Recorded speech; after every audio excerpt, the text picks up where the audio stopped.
novela Crimen y Castigo, ¿ok? Que es un punto clave dentro del temario de admisión de este año, ¿sí?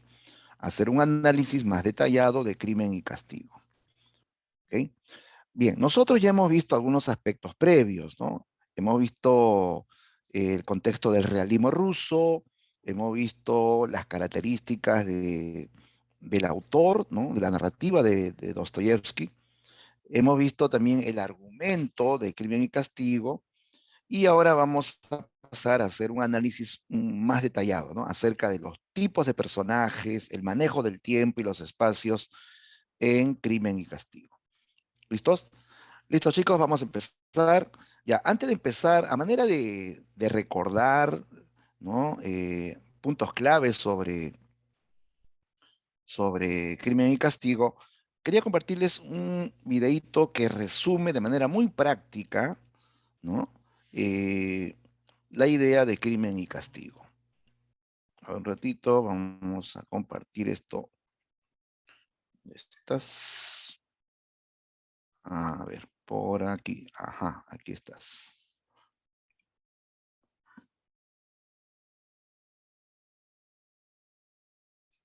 Ya, ya. Es un video de 5 minutos, así que lo vamos a apreciar de manera rápida para recordar, ¿ya? Para recordar, chicos, ideas claves sobre Crimen y Castigo.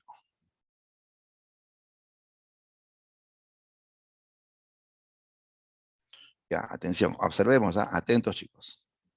Dostoyevsky. Rodion Raskolnikov es un joven estudiante con problemas económicos. Tiene en mente un plan que va ensayando al visitar a Lena, una vieja usurera. En una taberna conoce a Marmeladov, un hombre quien le confiesa su miseria, el alcoholismo. Su esposa Catalina está decepcionada de él y su hija Sonia tuvo que ejercer la prostitución a causa de este problema. Rodion acompaña a Marmeladov a su casa donde su esposa le recrimina por llegar ebrio y sin un centavo. Rodia contempla esta escena y deja un poco de dinero. Cuando llega a su habitación, recibe una carta de su madre. Su hermana había sido echada de su trabajo luego de ser acusada injustamente por supuestamente seducir a su patrón y ahora se casaría con un hombre llamado Lujin. Rodion entiende que ella lo hará por necesidad y esto le molesta. La idea de matar a Lena va madurando. Ahora está convencido que merece la muerte. Camina hacia su casa, se desanima y termina en una taberna en donde escucha que Lena estaría sola. Esta es la oportunidad. Toma un hacha, toca la puerta, pide un préstamo y sin tiempo para más, le inflige 2 hachazos perpetrando el crimen. Busca las llaves del cofre de dinero, pero escucha unos pasos. Era la hermana, no pueden quedar testigos, debe morir. Sin otra salida, Rodion también acaba con ella. Raskolnikov regresa nervioso a su casa. Al día siguiente recibe una citación de la policía. Rodia desespera y enferma, pero la citación era solo la exigencia de la dueña de casa por su deuda. En la cita escucha sobre los asesinatos perpetrados e instantáneamente desmaya. En su paranoia, esconde lo robado enterrándolo. Seguidamente va donde su amigo Razumikin, quien le había conseguido un trabajo que rechaza. Rodion enferma, tiene fiebre y las pesadillas le atormentan. Delira.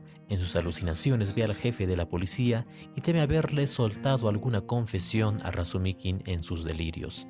El médico llega a visitarlo y casualmente hablan sobre el crimen. De esta manera Rodia se entera de que un pintor había sido acusado y detenido.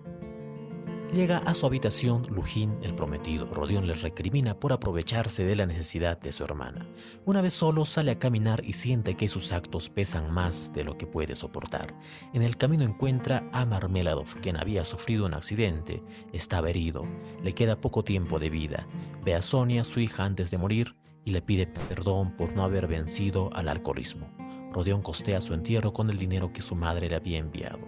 El juez Porfirio cita a Rodion y parece sospechar de él, pues le recuerda un artículo que tiempo atrás había escrito en el que proponía que hay hombres extraordinarios que se pueden dar el derecho de hacer justicia. Raskolnikov, en su nerviosismo, le dice: «Yo no vi nada». Svirilov, que era el patrón que acusó a Dunia de seducirle, le pide a Rodion una cita con ella que él rechaza. Lujin Acusa a Rodia ante su madre y hermana por haberle dado dinero a Sonia y después de momentos de tensión es finalmente echado. Rodión sugiere a Pulqueria y Dunia separarse de él. Visita entonces a Sonia. Le propone huir juntos, pues considera que ambos están malditos y que viven bajo los suburbios de la moral. Además le dice que le confesará quién mató a Lena y su hermana. Al día siguiente va donde el juez Porfirio. Está seguro que éste sabe que él es el culpable. Mientras tanto, ante tanta presión, el pintor Nicolás se confiesa culpable. Rodia por fin le confiesa su crimen a Sonia, quien ya lo sospechaba. Ella le insta a entregarse. El juez visita a Rodia y con la mirada resuelta le afirma que él es el culpable y le recomienda entregarse a la justicia. Por otro lado, Svidriailov le dice a Dunia que su hermano era el asesino, pues le había escuchado confesándoselo a Sonia. Él quiere estar con Dunia y trata de forzarla, pero ella saca un revólver para detenerlo y logra irse. Svidriailov finalmente toma el arma y se da un tiro. Dunia ahora ya sabe la verdad y también insta a Rodia a entregarse. Por último, Raskolnikov decide entregarse a la justicia y es condenado a 8 años de trabajo forzado en Siberia. Sonia lo acompaña siempre. Razumikin y Dunia terminan casándose. Sonia y Rodia esperan la libertad para estar juntos. La novela tiene algunos paralelismos con Dostoyevsky, quien al ser acusado de conspirar contra el zar Nicolás I fue condenado a muerte, aunque se le conmuta la pena por 5 años de trabajos forzados en Siberia. Esta es la obra capital de la literatura rusa. Como su título lo dice, trata sobre el asesinato y la propia condena. Rodión parece no haber dejado pistas, pero ellas subyacen en su propia conciencia que no lo deja en paz. En el transcurso de la novela se puede notar un Rodión generoso pero a la vez con ideas transgresoras sobre la moralidad que lo llevan a cometer el crimen. Desde ese momento está condenado a vivir con la culpa. Raskolnikov traza su plan con una base racional. Sostiene que los hombres extraordinarios, a diferencia de los ordinarios, pueden darse el derecho de hacer justicia a su manera. Toma como ejemplo a Napoleón, de quien justifica las muertes que causaba, pues esto mejoraría la sociedad. Este pensamiento nos recuerda al superhombre nietzscheano. El juez que interroga hace uso de un recurso, el juego psicológico, hacer que el acusado se siente incómodo hasta que comete errores en su versión para así poder llegar a su confesión. De hecho, Crimen y Castigo es una novela psicológica por todo el mundo interior que Rodión padece, aunque no deja de ser también una novela policial.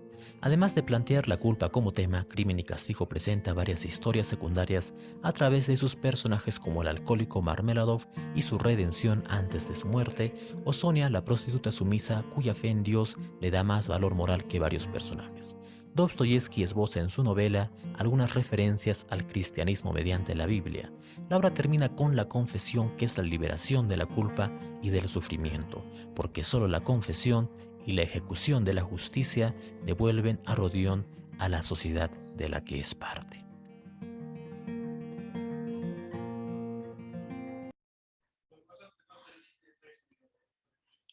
Listo. Muy bien. Ya, hemos visto este videito para recordar, chicos, para recordar puntos claves de la novela que vamos a seguir analizando, ¿no? Crimen y Castigo definitivamente es una novela fundamental dentro de este periodo histórico de la literatura, que es el realismo, ¿no? Y sobre todo dentro de lo que es pues, la novela psicológica, ¿ya? Novela psicológica, y eso tiene que ver mucho pues con los personajes, ¿no? Las novelas psicológicas nos hablan de personajes que tienen mucha complejidad, ¿no? Que tienen muchas facetas, que tienen incluso conductas a veces hasta contradictorias, ¿no? ¿No? Son buenos y malos a la vez, ¿no? Por momentos tienen una actitud, luego tienen otra actitud, ¿no? O sea, hay complejidad, eso es la complejidad del ser humano, pues, ¿no? Que es lo más real, pues. En la vida real, pues el ser humano también es una complejidad, ¿no? Y eso es lo que se va a notar en esta novela. Bien, entonces, ahora sí, visto este video para recordar, vamos al desarrollo del tema. Ya, a ver, eh, nosotros ya hemos planteado que Crimen y Castigo es la gran novela del siglo XIX, ¿sí? Del siglo XIX, ¿no? Es la obra cumbre de Fedor Dostoyevsky. Ya sabemos que es una obra de género épico o narrativo, sabemos que es una novela que puede ser categorizada de dos maneras, ¿no? Primero, novela psicológica. ¿Por qué psicológica? ¿Por qué Crimen y Castigo es novela psicológica? Porque esta novela analiza profundamente el mundo interior del personaje, ¿no? Analiza el alma o la mente, ¿no? De este personaje, ¿no? El controvertido Rodión Raskolnikov. Ya. Pero al mismo tiempo también sabemos que esta novela tiene una trama policial. Claro, porque hay un crimen, hay un, hay una investigación, ¿no? Hay un investigador, finalmente se deduce un culpable y hay una sanción social. Tiene todo el esquema de la novela policial. Entonces, es psicológica y a la vez es policial. Aunque pesa lo psicológico, ¿no? Pesa lo psicológico, ¿sí? Ya. Eh, hemos enfatizado el tema de esta novela, el conflicto entre una moral humanitaria de tipo cristiana y una moral antihumanitaria de tipo intelectualista. Esto resume, chicos, la trama de Crimen y Castigo, la trama psicológica sobre todo, ¿no? El conflicto entre una moral humanitaria y otra antihumanitaria. Claro, cuando se habla del crimen que perpetró Rodión contra la usurera, noten que hay un móvil humanitario, hay un motivo humanitario. ¿Cuál es el móvil humanitario que empuja a Rodión a robarle y finalmente a matar a la usurera? El primer motivo, ojo, es ayudar a su familia. ¿Sí? Recuerda que su familia que está en el interior la pasa muy mal. Es una familia que está sumida en la pobreza. Dunia, que era la que sostenía a su madre y a su hermano, ha perdido el trabajo, la han despedido, no tienen ya ni para comer. Entonces, Rodión está ahora pensando en cómo ayudar a su familia, ¿no? Y entonces justamente se le ocurre que para ayudar a su familia pobre, él puede robarle a la usurera, ¿no? ¿No? Que hará algo malo, pero lo va a reparar ayudando, ¿no? Haciendo algo bueno, ¿no? Claro. Entonces, lo humanitario es el deseo de ayudar, ¿sí?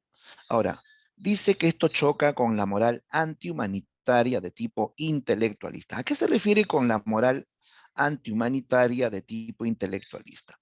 Esto ya tiene que ver con esa idea de que en el mundo hay hombres extraordinarios o superiores y hay otros que son pues ordinarios o mediocres o comunes, digamos, ¿no? Él se ubica en la escala del hombre superior. Él dice que el hombre superior tiene derecho de transgredir la ley, transgredir la moral común, ¿no? Y hasta puede matar, ¿no? En nombre de la sociedad, ¿no? Que él puede matar para lograr el bienestar común, ¿no? ¿No? Rodion Raskolnikov cree ser un superhombre o un hombre superior, ¿no? Que más adelante eso se va a llamar teoría del superhombre, ¿no? Con la filosofía de Nietzsche, ¿no? ¿Ya? Pero aquí se adelanta esa teoría con Crimen y Castigo, ¿no? Entonces este muchacho dice que él puede matar, ¿no? Puede matar para lograr el bienestar común, ¿cierto? Toma como modelo a Napoleón Bonaparte.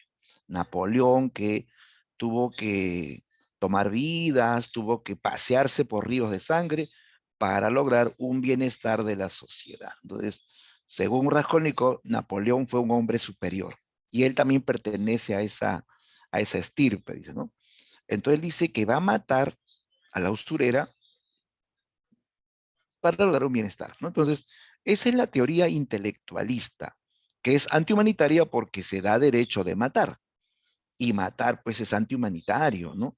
Todos tienen derecho a la vida, hasta los malos, ¿sí o no? Pero él se da derecho de eliminarlos, porque los considera nocivos a la sociedad. Esa es la moral antihumanitaria intelectualista, ¿no? Entonces, Rodion tiene esas dos facetas, ¿no? Quiere ayudar a su familia, va a robar, termina matando y él justifica su crimen con su teoría de superioridad. ¿Ya? Ahora bien, veamos, chicos, la estructura formal de Crimen y Castigo. Nos piden hacer un análisis de la estructura formal y también del contenido y los personajes, ¿no? Mira, esta novela está dividida en 6 partes, ¿ya? 6 partes y un epílogo. Cada parte a su vez se divide en capítulos, ¿ya?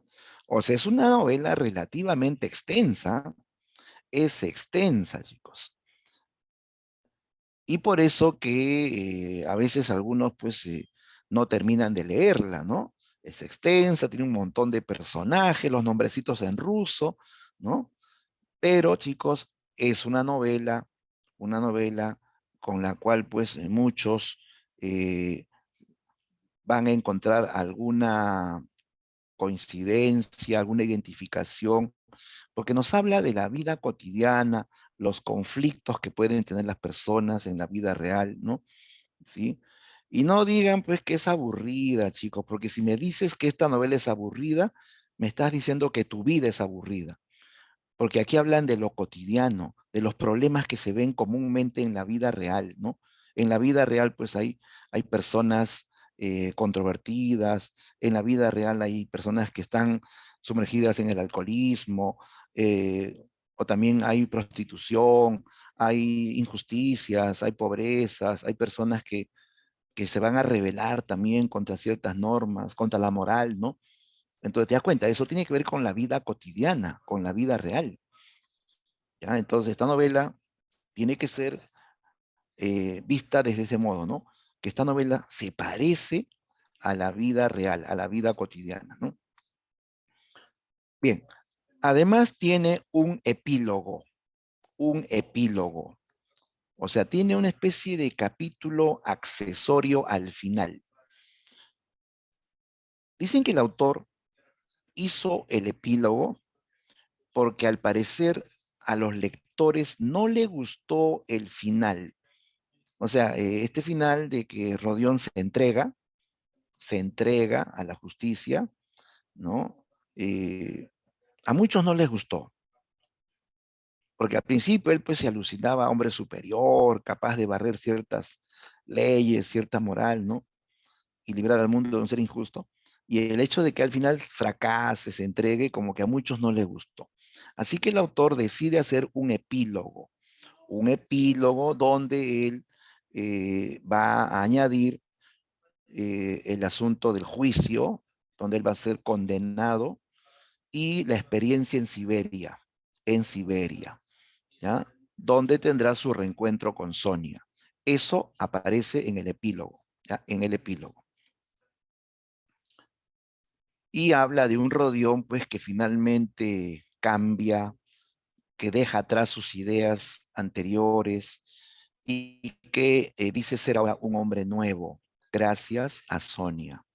Sonia, ¿no? La chica que representa la esperanza cristiana, ¿no? Ahora escucha.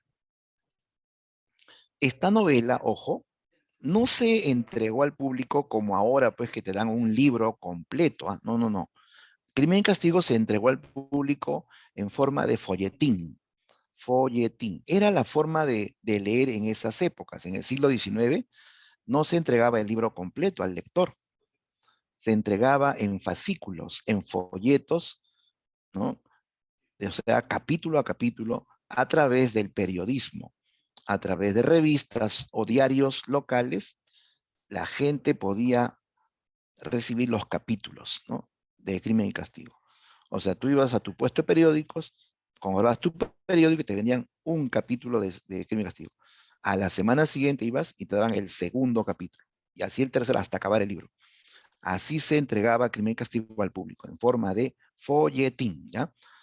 A eso se llama novela de folletín, justamente, ¿no? Por la forma en que se entrega, capítulo a capítulo, ¿no? Ahora bien, yendo ya al análisis narratológico, esta novela emplea el típico narrador, el típico narrador omnisciente, ¿sí? Nosotros ya sabemos qué es un narrador omnisciente, ¿no? Ahora, tú tienes que saber reconocer eso en un texto, ¿no? En un texto, ¿ya? En un texto tú puedes notar que el narrador es omnisciente cuando él narra, ¿no? Lo que hacen, lo que dicen, y principalmente te vas a dar cuenta cuando narra lo que piensan y sienten los personajes. Claro, uno normalmente no sabe lo que piensan las personas. Tú puedes saber lo que hace tu amigo, lo que dice tu amigo, pero muchas veces no sabes lo que está pensando, no sabes lo que está pasando en su mente, ¿no? ¿Ya? El omnisciente sí lo sabe, él lo sabe todo, ¿ya? Por ejemplo, a ver, pongamos un fragmento de Crimen y Castigo. Ya, ahí está. ¿Se ve, chicos? ¿Se ve el fragmento de Crimen y Castigo? Ya, sí se ve, profesor. Muy bien. Ya, entonces, fíjate el texto, ¿ah? Leamos el texto. Dice, minutos después, Raskolnikov abrió los ojos, contempló largamente la sopa y el té, cogió la cuchara y empezó a comer. Dio 3 o 4 cucharadas sin apetito, maquinalmente. Se le había calmado el dolor de cabeza. Cuando terminó de comer, se echó de nuevo en el diván, pero no pudo dormir y se quedó inmóvil, de bruces, con la cabeza hundida en la almohada. Soñaba y su sueño era extraño. Se imaginaba estar en África, en Egipto. Un momento, ¿cómo sabe que soñaba? ¿Cómo sabe lo que se imaginaba? Sabe porque es omnisciente. Mira cómo describe lo que hace, que él se echó a dormir, que se puso boca abajo, con la cabeza entre la almohada. Dice lo que hace, pero también dice lo que piensa, lo que sueña, lo que imagina, hasta sus más oscuros pensamientos, ¿sí?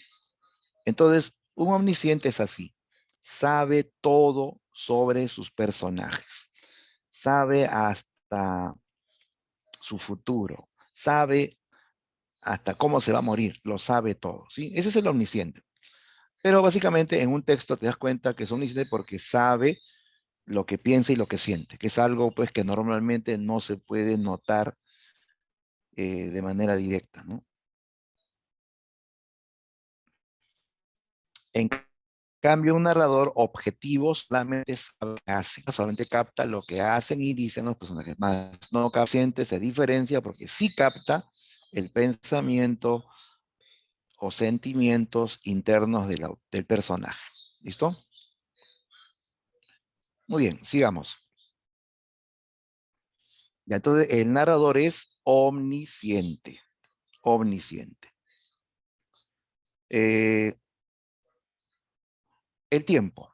El tiempo del relato. Recuerda que hay tiempo del relato y tiempo de la historia. No es lo mismo, ¿eh? ¿Qué es el tiempo del relato? El tiempo del relato. ¿Se refiere a cuánto dura o se refiere al orden? ¿Mm? ¿Cuánto dura o el orden? Porque eso hay que tener claro, porque a veces nos, nos hacen caer con los términos, ¿no? Tiempo del relato es el orden, chicos, el orden. O sea, ¿en qué orden cuenta la historia? ¿Cómo lo cuenta el narrador? ¿Cómo lo cuenta? ¿En orden o en desorden? Ese es el tiempo del relato. En cambio, tiempo de la historia es cuánto dura. ¿Cuánto dura la historia? ¿Qué tiempo abarca la historia? ¿Días, meses, años, semanas? ¿No? ¿Qué tiempo? El tiempo de la historia es el qué tiempo. En cambio, el tiempo del relato es cómo es el orden. ¿Ya? Aquí interesa mucho el qué y el cómo. El qué es el tiempo de la historia y el cómo es el tiempo del relato. ¿Ya? Si nosotros vemos la novela, al leer la novela notamos que hay un inicio, ¿no? Hay un nudo y hay un desenlace, ¿no? Hay un inicio en que Raskolnikov pues, está pasando pobreza, ¿no? Le mandan la carta donde le dice que su familia no tiene dinero, que Dunia ha sido despedida, y él comienza a pensar en cómo ayudar a su familia y le viene la idea pues de robar y matar, ¿no? El nudo ya es pues el momento del clímax de la obra donde Raskolnikov mata a la usurera y comienza a sufrir y a sufrir, ¿no? Tiene miedo de ser pues castigado, ¿no? Y viene un sufrimiento extremo, ¿no? Y hay un desenlace, Raskolnikov pues al final, ¿no? Eh, Confiesa, se entrega y lo condenan, ¿no? Entonces sigue un orden, ¿te das cuenta?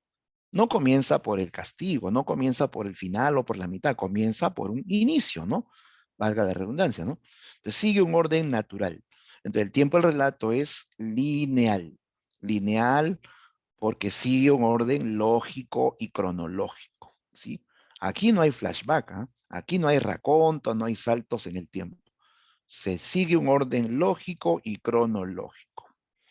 Ahora, ya, profesor, yo he leído, porque yo he leído que a veces los personajes recuerdan el pasado. Ya, te doy la razón. Hay partes en la novela en que el personaje recuerda el pasado, pero no es flashback. Flashback es cuando el narrador te está contando la historia, estás leyendo un párrafo en el presente, inmediatamente viene un párrafo que ya se ambienta en el pasado. O sea, algo que ocurre en el pasado, en otra época, en otro lugar, ¿no? Y luego viene el regreso al presente, pero es el narrador quien hace ese salto. En cambio, en Crimen y Castigo, lo que pasa es que los personajes se ponen a recordar. Yo fui o yo era un funcionario, mi esposa se murió, me quedé viudo y me refugié en el alcohol. Desde entonces no puedo vencer este vicio. O sea, él está recordando algo que le ha pasado antes, pero eso no es flashback. Flashback es cuando se corta el hilo de la narración y lo que lees ya es algo que, que se ambienta en otra época. No es que el personaje está contando. Si el personaje cuenta su historia en base a algo que ya le pasó, eso no es flashback, ¿eh? El flashback es trasladar la historia al pasado, de tal modo que se narra, ¿no? Por parte del narrador, no del personaje, se narra eh, algo que está en otro tiempo, ¿no? Con diálogos y todo, pero en otro tiempo, ¿no? Entonces, en esta novela, chicos, no hay esos saltos de tiempos. Los personajes dialogan, es cierto, dialogan, y cuando dialogan cuentan cosas que le han pasado. Y eso no es flashback, ¿no? No es flashback, ¿no? Bien, entonces, volviendo, el tiempo de relato es lineal, o sea, es lógico y cronológico. El tiempo de la historia, ¿cuánto tiempo abarca esta historia? Ahí sí decimos qué tiempo o cuánto tiempo abarca esa historia.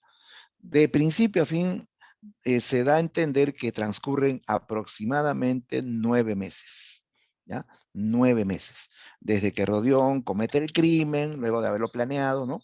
Eh, Hasta que lo condenan y está en Siberia, van a transcurrir 9 meses, ¿ya? Claro que la condena es de 8 años, ¿no?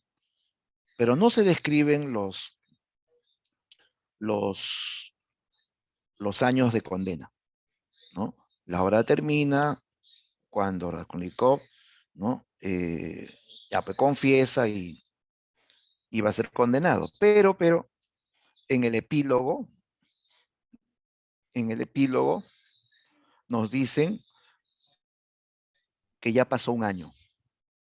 Pero el epílogo es algo que se añade a la novela, ¿no? Es como un complemento, ¿de acuerdo? En ese epílogo se dice que ya pasó un año. Por eso que Sonia dice, ya solo faltan 7 años, que serán como 7 días.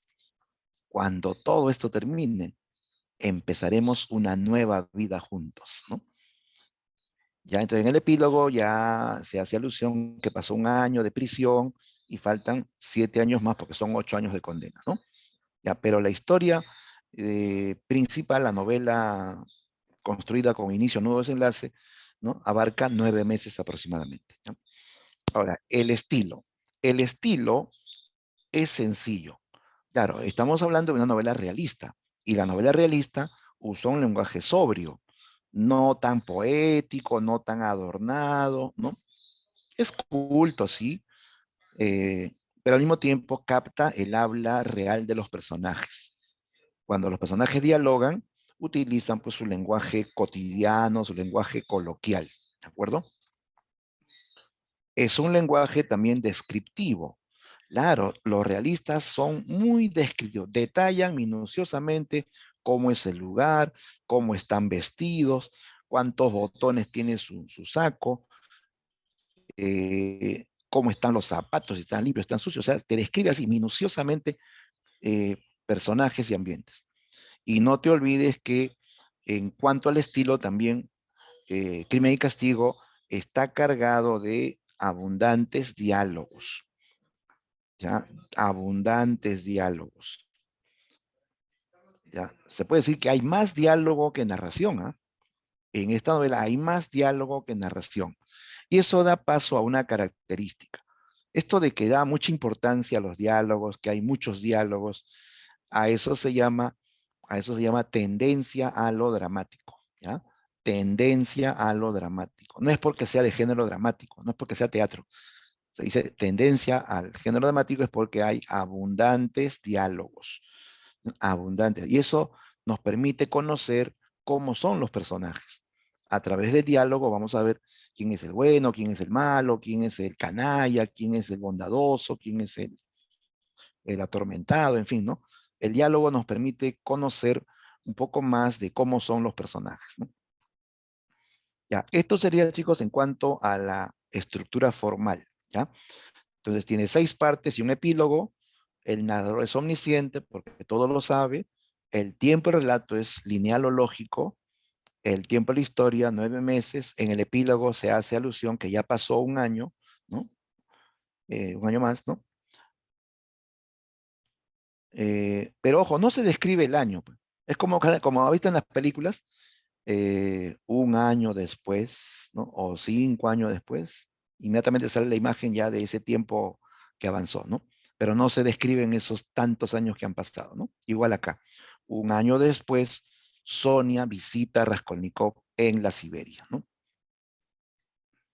Pero el tiempo que duró la narración es aproximadamente 9 meses, ¿no? Bien, sigamos. Ahora, en cuanto al contenido, esto ya lo hemos comentado anteriormente. Esta novela tiene un nivel superficial o externo, ¿no?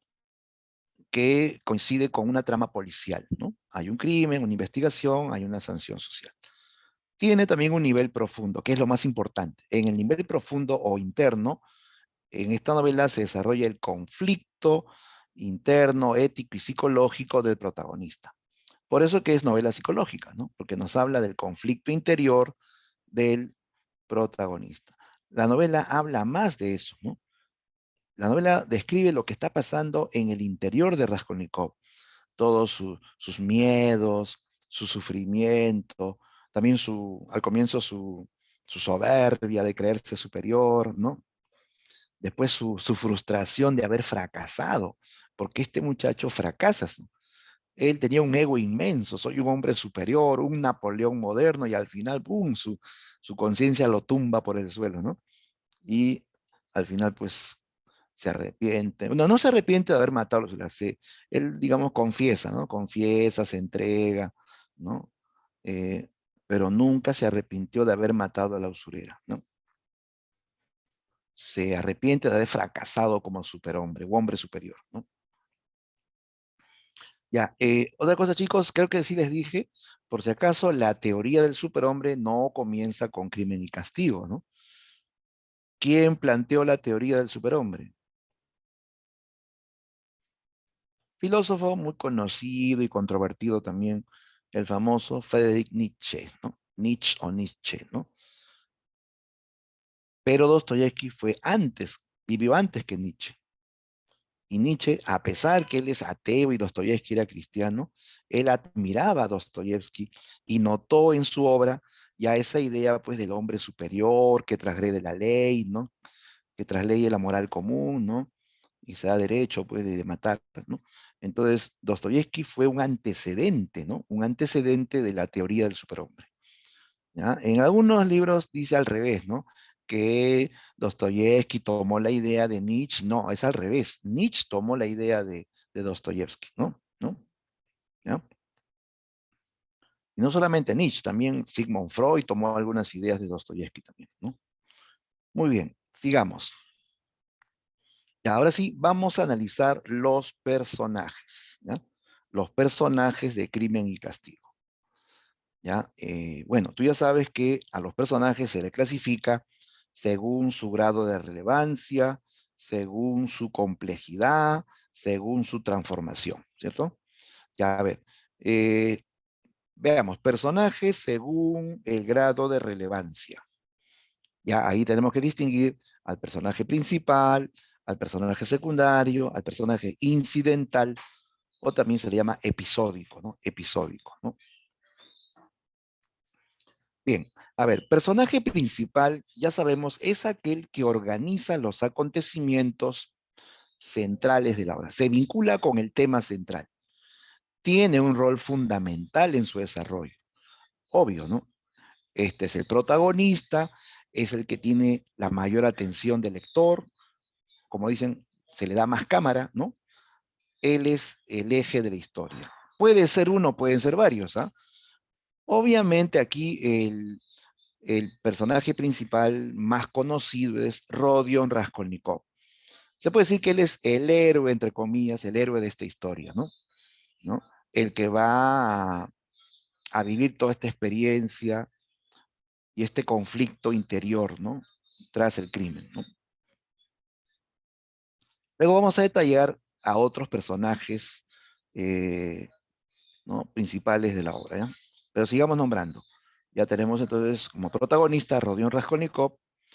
Personaje secundario es aquel que, en cierto modo, complementa a un personaje principal, ¿ya?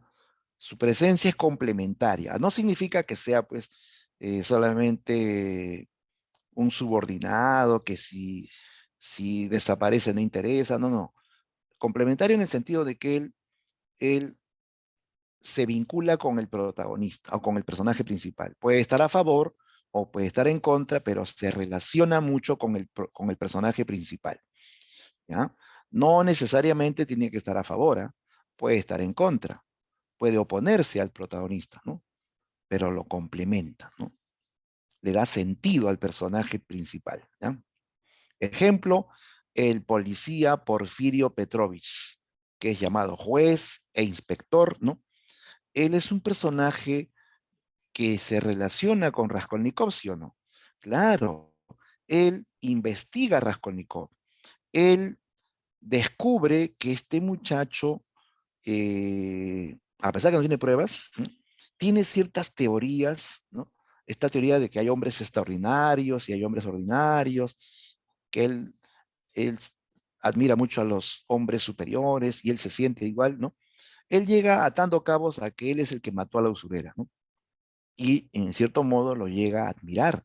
O sea, él entiende que no es un criminal común y corriente, no es un criminal vulgar, no es un asesino en serie, ¿no? Que mata, pero con un propósito casi mesiánico, ¿no?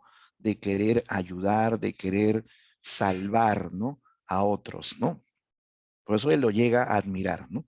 Es un personaje complementario al protagonista, es un personaje secundario, ¿no?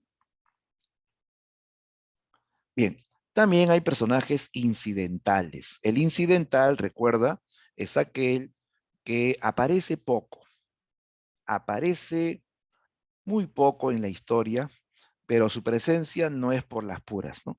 Él ayuda a ordenar, a revelar, a retardar o adelantar algo que va a suceder. O sea, interviene por algo. Interviene un momento, cumple su función y luego desaparece, ¿no? Ejemplo, Marfa Petrova. A ver, quienes han investigado un poco más. ¿Quién era Marfa Petrova? ¿Quién era Marfa Petrova?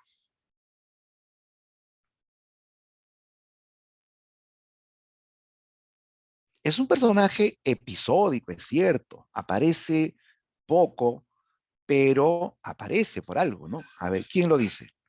A ver, Mariluz dice, la mamá de Sonia. No, Mariluz, no es la mamá de Sonia. La mamá de Sonia, bueno, en la hora Sonia vive con su madrastra. Su mamá ya murió hace tiempo. Su madrastra es Catalina, Catalina Mermeladova, ¿no? Es la madrastra de Sonia. Marfa, ya ves, te das cuenta que no es tan conocido este personaje. ¿Por qué? Porque es episódico, aparece poco en la obra. Marfa Petrova es la patrona de Dunia. Dunia es la hermana de Rodión que trabaja como niñera en una casa, ¿no? Marfa Petrova es la patrona, la que despidió injustamente a Dunia pensando que ella acosaba a su marido. Y era al revés, el marido acosaba a Dunia y el marido dice, no, ella me acosa a mí. Y Marfa Petrova la despidió injustamente y habló muy mal de ella en todo el pueblo. Todo el mundo decía que ella era una cualquiera, una roba maridos, ¿no? Pero esto hace que Dunia, que tenía un trabajo, lo pierda. Esto hace que ella ya no pueda ayudar a Rodión para que estudie en la ciudad, ¿no? Entonces esto crea una crisis económica en la casa de, de Dunia, que vive con su madre. Ya no puede ayudar, determina que ella tenga que casarse con un hombre rico para ayudar a su familia, sobre todo a Rodión, y eso empuja a Rodión pues al crimen también, pues, ¿no? Para ayudar a su familia, él tiene que robar y matar. Marfa Petrova aparece en la obra y cumple una función que va a generar un cambio en la novela, ¿no? ¿Sí?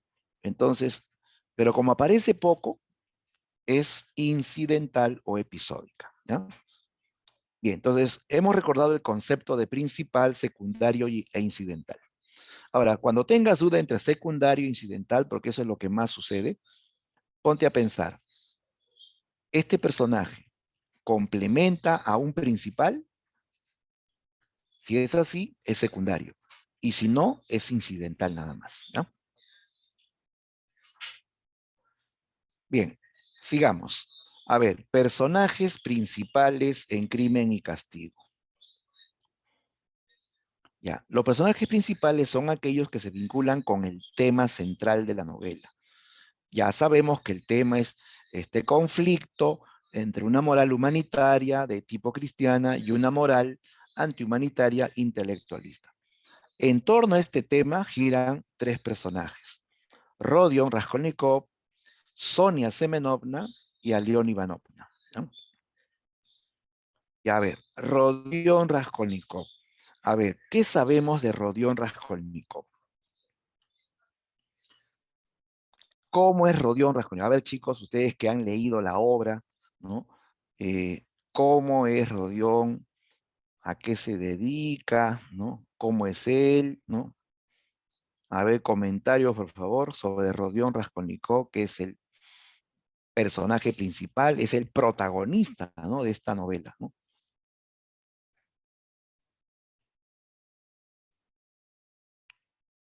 ¿Qué sabemos de Rodion Raskolnikov? ¿Cómo es él?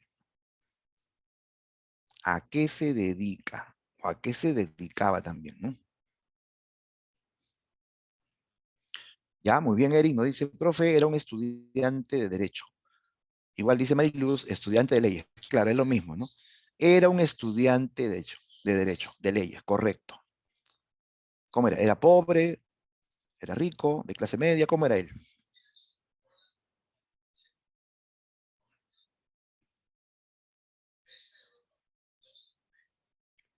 A ver, por ahí nos dice Mariluz, de familia media, de clase media.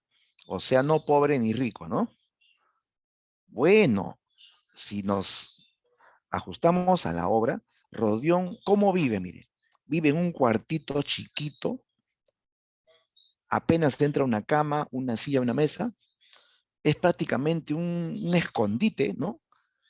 Él no tiene dinero para pagar el alquiler, todos los días tiene que evadir, tiene que torear a la casera del edificio, tiene que levantarse de madrugada antes que se despierte la casera, porque justo la casera del edificio vive en el piso debajo de él, y él tiene que pasar sí o sí por ese lugar, ¿no? ¿no? Y siempre tiene su puerta abierta. Por eso que él, cada vez que ella lo ve, lo insulta, le dice que es un vago, que cuándo le va a pagar, ¿no? Él tiene que salir antes de que ella despierte. Y tiene que volver al cuarto cuando ya ella se ha ido a dormir. O sea, él vive así en esa tensión, ¿no? ¿Por qué? Porque no tiene plata. Ya no tiene ni para comer. Ha empeñado sus libros para poder sobrevivir. Oye, ¿eso es clase media?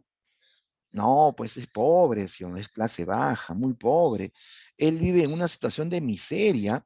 Aparte lo describen todo así, su ropa vieja, sus zapatos sucios, abiertos, él todo barbudo, meleno, todo descuidado, pues, ¿no? ¿No? Entonces nos hablan de un muchacho que la está pasando muy mal, que está siendo aplastado por la pobreza. Y lo mismo le pasa a su familia. Su madre Pulgeria, su hermana Dunia, están pasándola muy mal. Dunia trabajaba, pues, ¿no? Para ayudar a su madre y a su hermano. Pero la despiden, ¿ya? Y no hay, pues, ahora forma de ayudar. Es más, Rodion Raskolnikov ya dejó los estudios, ¿ah? Cuando comienza la novela dicen que él ya dejó los estudios. Luego no se explican por qué, ¿no? Nos enteramos por una carta enviada por la madre de que ellos, pues, no tenían dinero, ¿no? Para, para ellos mismos y menos, pues, para enviarle ayuda a Raskolnikov que estaba lejos, ¿no? Rodion, chicos, en esta historia también es un muchacho brillante, muy intelectual, ¿no? Tiene un ego, ¿no? Él dice que es un intelectual, ¿no? Y tiene aires de superioridad por eso, ¿no? Es un pobre con aires de superioridad, ¿no? Aparentemente contradictorio, ¿no? ¿Ya?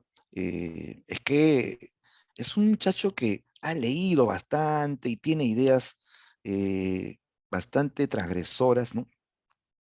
Ah, pero ojo, él ya no estudia, al comienzo de la novela ya no estudia ni trabaja.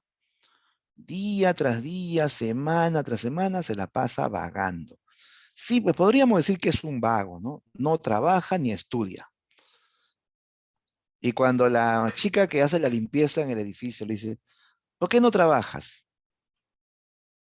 ¿Por qué no sigues estudiando? ¿Por qué no trabajas? ¿Qué haces? ¿Saben qué responde? Yo pienso, dice, ¿no? Yo soy intelectual, yo me la paso pensando, dice. ¿Pensando? ¿Y cuánto dinero has ganado por pensar tanto? Y el Raskolnikov ya no sabe qué responderle, ¿no? Pero él dice, yo pienso, yo soy un intelectual, yo no tengo que trabajar, le dice, ¿no? Mi función es pensar, hacer teorías, dice, ¿no? Rodion es así, es un chico que está metido mucho en el plano del pensamiento, de la ideología, de las teorías, ¿no? Por eso él asume que es un hombre superior.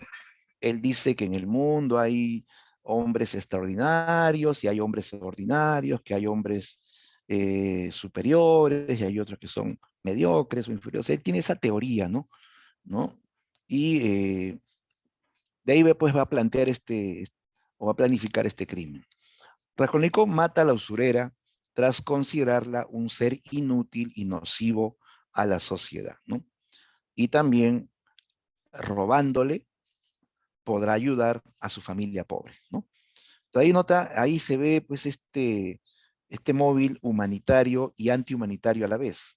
Lo humanitario es el deseo de ayudar a su familia, ¿no? Lo antihumanitario es darse el derecho de matar a un ser nocivo con el fin pues de librar, ¿no? A la sociedad de un tipo de persona así, ¿no? ¿Ya? Entonces, él es controvertido, pues un personaje muy controvertido, ¿no? Ahora, Rodion en esta historia es un personaje que puede ser llamado psicópata, ¿sí? Porque tú sabes que los psicópatas tienen conductas transgresoras, cometen crímenes eh, sin sentir, digamos, una culpa, ¿no? ¿No? Así son los psicópatas. O sea, él dice que como superhombre, él no tiene culpa. El superhombre no es débil. El superhombre no tiene esos remordimientos, que la moral, que matar es malo. No, no, no. Él dice que va a matar sin sentir culpa.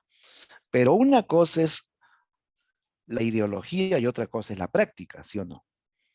En la teoría cabe todo, y en la práctica ahí se ve pues si se cumple o no. ¿Y qué pasa en la práctica? Él mata. ¿Todo normal? ¿Todo tranquilo? ¿No pasa nada? ¿O sufre? Sufre, y sufre al extremo, ¿no? Sufre al extremo, ¿sí o no? Tiene alucinaciones, se desmaya cada rato, siente que todo el mundo lo está persiguiendo, se vuelve paranoico, ¿no? Sí sufre, ¿eh? Sufre un montón.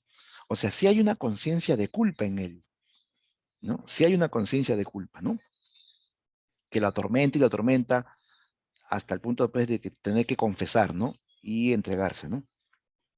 Bien, otro personaje principal en esta novela es Sonia Semenovna.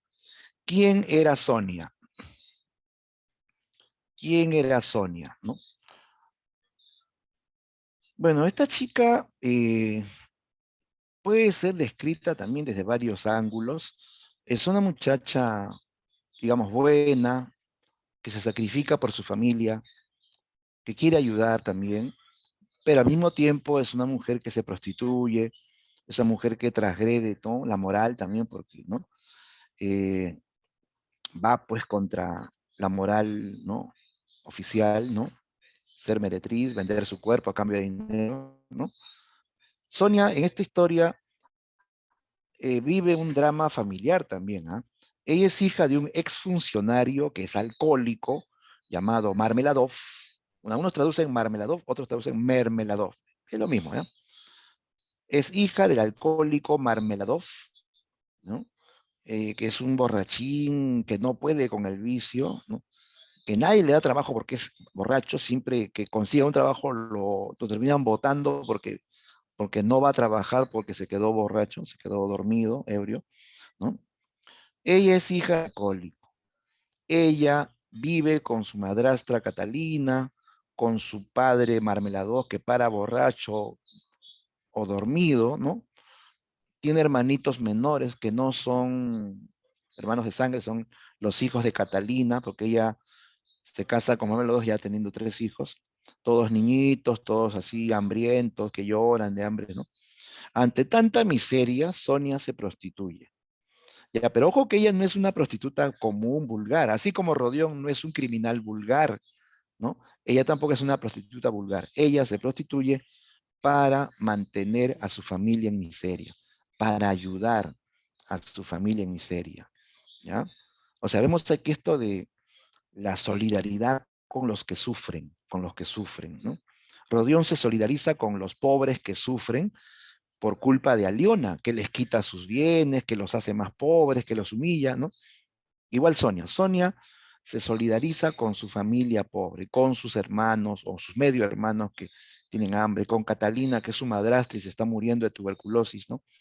¿No? Ella se sacrifica prácticamente para ayudar a su familia en miseria, ¿no? Esta chica, esta chica, a pesar que se prostituye, no deja de ser bondadosa, no deja de ser solidaria, incluso no deja de ser piadosa, porque Sonia en esta novela eh, va a acercarse a Dios, ¿no? Si ella se llena de fe, ella, gracias a esta chica llamada Elisabetta, la hermana de la usurera, que le habló de Dios, Sonia se llenó de esperanzas. Y Sonia también va a, a aferrarse a Dios, ¿no? Entonces, Sonia es un personaje complejo, como te das cuenta, ¿no?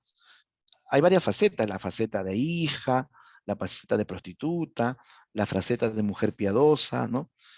Pero es un personaje muy importante en esta historia porque ella se convierte en la esperanza para Raskolnikov. En medio, pues, de este túnel oscuro de sufrimientos, había una luz de esperanza. Y esa luz de esperanza era Sonia. Sonia, la fe de Sonia será la última esperanza de Rodion Raskolnikov, ¿sí? Ella lo va a ayudar, ¿sí o no? Ella le hace entender su error también, le hace comprender que no hay hombres superiores ni inferiores, que, que él no es un hombre superior, porque si fuese así, pues él no estaría sufriendo, ¿no? ¿No?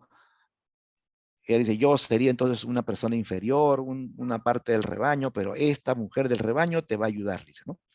Y realmente lo ayuda, pues, ¿no? Y entonces ella representa también entonces la esperanza cristiana, representa el amor que regenera, ¿no?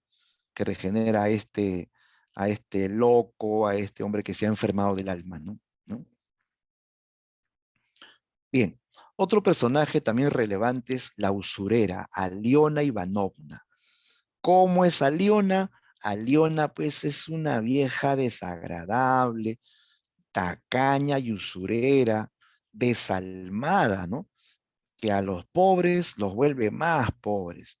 Ella presta dinero con altos intereses, 90% de intereses. Les cobra los intereses por adelantado y lo que le ofreció darle, lo recorta, porque le resta los intereses, ¿no? Y le dice, no me pagas, me quedo con tus pertenencias, lo vendo. Y siempre lo vende, ¿ah? Al final siempre, siempre se queda con las pertenencias de los pobres, los vende a más valor, ella se hace rica y los pobres se hacen más pobres. Los pobres no tienen para pagar los intereses, al final pierden sus bienes, viven así endeudados, teniendo que pagar intereses, intereses, ¿no? Se hacen más pobres, nunca logran salir de la miseria, ¿no? Entonces, Aliona era la causante de mucha miseria en ese lugar, ¿no? Ella representa a un sistema injusto. La usura era un método común en esos tiempos, ¿no? En esa época había muchos usureros que prestaban dinero a los pobres y hacían que los pobres pues se estanquen en su pobreza o se vuelvan más pobres, ¿no? ¿Ya? Entonces Rodión la mata porque la considera un ser nocivo, dañido, incluso su existencia no tiene sentido, no es útil a la sociedad, más bien es un ser inútil, un parásito, una especie de vampira que le chupa la sangre a los pobres, ¿no? Entonces, por eso él no tiene pena de matarla, no tiene pena de matarla. Cuando la mató, él sintió placer, ¿eh? Sintió placer, sintió satisfecho. En cambio, cuando mató a hermana, a Elizabeth, ahí sí sintió pena, porque Elisabetta no era como su hermana. Elisabetta sí era una mujer bondadosa, piadosa, pero la mató porque fue testigo, pues, porque apareció en la escena del crimen, ¿no? ¿Sí? Bien, entonces Aliona se conecta con el tema central porque es el personaje antagónico, digamos, el personaje que va a, a representar pues al sistema injusto al cual Rodión quiere derribar, ¿no? Bien, por acá tenemos ahora a personajes personajes secundarios. Ya ver, personajes que complementan a los personajes principales, sobre todo al protagonista, ¿no? Bien, ahí tenemos a Advotia Raskolnikova. ¿Quién era Dunia? ¿Ah? ¿Quién era Dunia?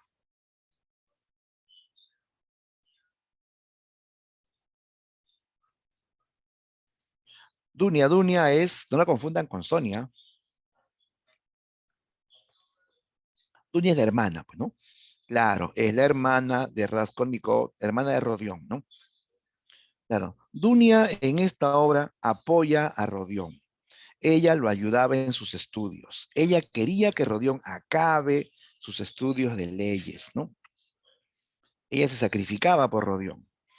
Pero al comienzo de la novela nos enteramos que ella ha sido despedida. En una carta, ¿no? La mamá de Rodión, llamada Pulgeria, le escribe a Rodión y le cuenta, pues, ¿no? Que Dunia fue despedida de su trabajo. Trabajaba en una casa de familia acomodada, era la niñera, era pues también así como la criada en esa casa, ¿no? Pero la despide. Marfa Petrova, que es la patrona, la señora de la casa, la despide, porque encontró a su marido, eh, este personaje llamado Arcadio Isvidrigailov, ¿no? La encuentra pues forzándola, así queriendo besarla, ¿no? Y cuando ella los ve, el cobarde dijo, ella me acosa, ella me busca, ella me escribe, digo, ¿no? Y Marfa Petrova le da una bofetada a Dunia y la bota de su casa, no le paga nada, la bota, incluso difunde la noticia de que ella es una robamaridos, que es una cualquiera, en fin, ¿no? Dunia pierde su trabajo y es humillada públicamente, ¿no? A raíz de esto, ella ya no puede ayudar a Rodión, ¿no? Eh, pero después Marfa Petrova se entera por boca de otros criados de que ella no era la acosadora, sino el marido era el acosador.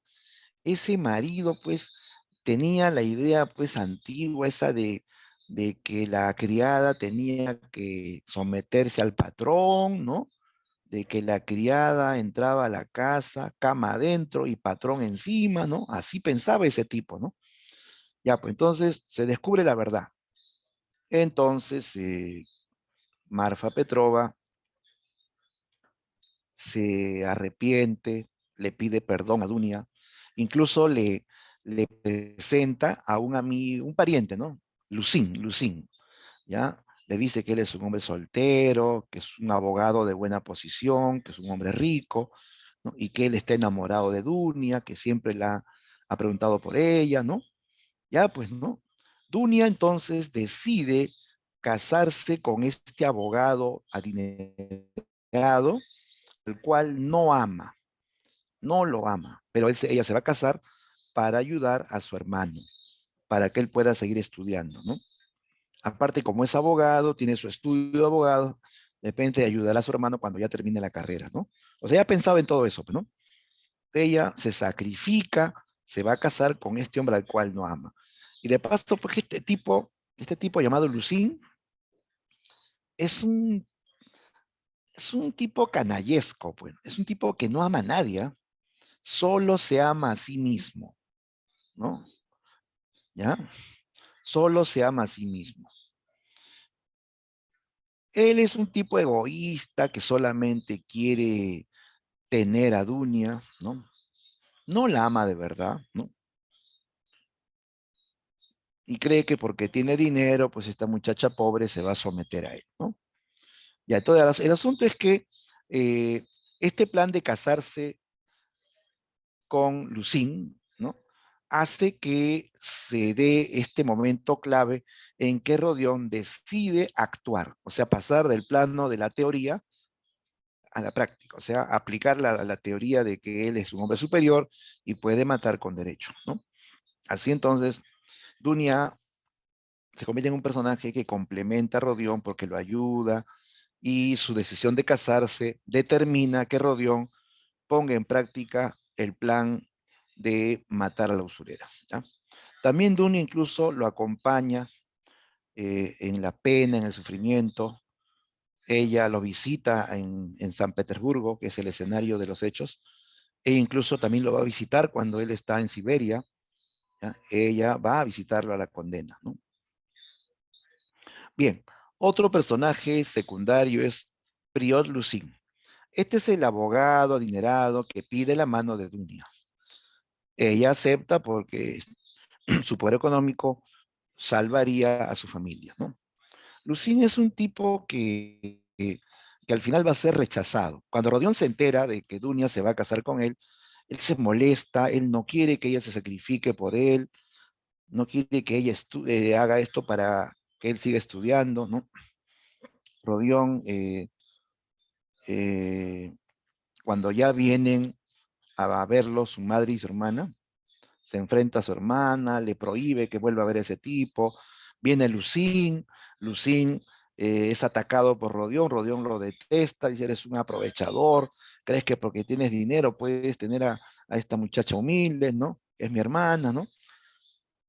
Lucín se ha enterado de que Rodión ayuda a Sonia, a su familia, le da dinero, le dice, este tipo, tu hermano, le da dinero a una prostituta, le dijo, ¿no? Rodión se enoja más, ¿no? Porque él está haciéndolo quedar mal, no es que él le pague por su servicio, no, él paga para ayudar, él le da dinero a Sonia sin interés para ayudarlo, ¿no? Pero este tipo da a entender otra cosa, ¿no? ¿No? Que se gasta la plata con una meretriz, ¿no? y lo bota, Lusín odia a Raskolnikov, ¿no? Incluso trata de vengarse de él y hasta de Dunia misma, ¿no? Es un personaje canallesco, ¿no? Incluso hay una escena en que él le agarra plata y le pone en su bolsillo, en su saco, en su sacón, en su abrigo de Dunia, pone dinero y la acusa de un robo, fíjate. Él mismo pone la plata en el bolsillo de Dunia y la acusa de un robo, ¿no? Es un tipo canallesco, pues, ¿no? Bien, otro personaje secundario es Arcadio Izvidrigailov. Arcadio Izvidrigailov es el hombre que encarna la corrupción y la maldad. Él es pretendiente de Dunia,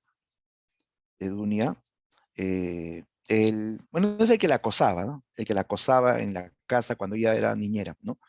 ¿Ya? Es más, Izvidrigailov terminó matando a su esposa, a Marfa Petrova, la envenena, ¿ya? Supuestamente para quedar libre, para que así Dunia lo quiera, lo acepte, ¿no? Porque ella está libre, ya no tiene compromiso, ¿no? Con nadie, ¿no? Arcadio sí se llega a enamorar de Dunia. Está muy, muy obsesionado en tener su amor, ¿no? Pero Dunia lo detesta porque sabe cómo es él, que es malvado, corrupto, lujurioso y todo, ¿no? Entonces ella lo detesta. Eh,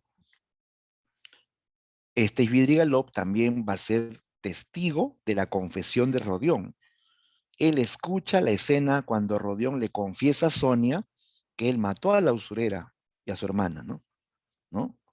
Entonces Arcadio Svidrigailov utiliza esto para chantajear a Dunia. La llama, le dice, tu hermano está en graves problemas, ha cometido un asesinato, yo soy el único que lo puede salvar. Llama, ven a hablar conmigo, ¿no? Y se encuentran, bueno, se encuentran a solas. Ahí le dice él que su hermano es un asesino, que mató a la vieja usurera y a su hermana, que él lo puede salvar, con la condición, le dice, que tú me salves a mí también, ¿no? Quiero que tú me ames, le dice, ¿no? Yo ya estoy solo, mi mujer ya murió, le dice, ¿no? Yo siempre te he amado, le dice, ¿no? Y Dunia le dice, yo nunca te amaré, podrás tener mi cuerpo, pero nunca mi amor, le dice, ¿no? Ayuda a mi hermano, haré lo que sea, dijo, ¿no? Pero no me pidas que te ame, yo te detesto, le dijo, ¿no? Incluso él intentó forzarla, ¿no? Quiso violarla. Dunia saca su pistola, ella tenía un arma, y le dice que lo va a matar. Al final, eh, cuando ella le dice pues de todo, que es un canalla, un miserable, un pusilánime y todo, él deja que se vaya. Ella se va y él pues llora, ¿no? No puede conseguir el amor de Dunia, agarra la pistola y se mete un balazo. Es un personaje bien complejo, ¿eh? Este personaje al final se suicida por el desprecio de Dunia, pero sí vive enamorado de ella, al punto que cometió incluso crímenes por ella, ¿no? Mató a su mujer, ¿no? Bien, sí, otros personajes secundarios son Porfirio Petrovich, ¿no? Recuerden que él es el juez e inspector a la vez. Él trabaja en el asesinato, en la investigación, bueno, del asesinato de las hermanas Ivanovna, ¿no?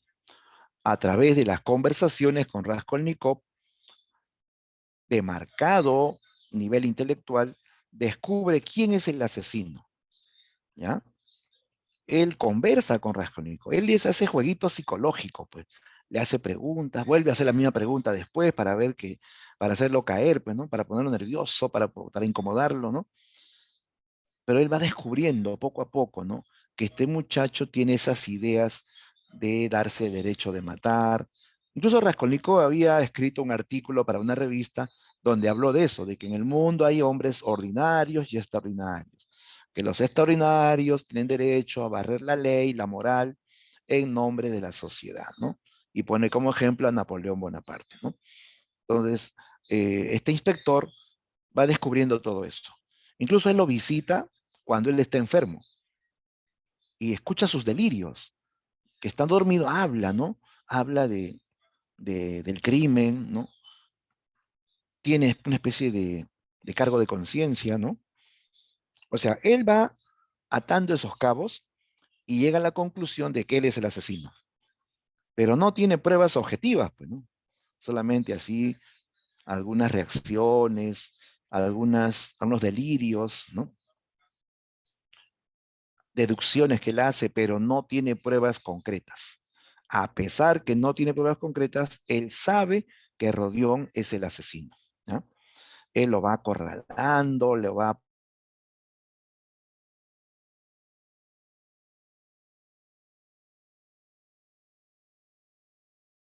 entendiendo el móvil, hasta lo quiere ayudar. Sé que está sufriendo mucho, ayudar, ¿no? Dijo, ¿no? Haré que la pena sea menor, dijo, ¿no? Pero tienes que entregarte, ¿no?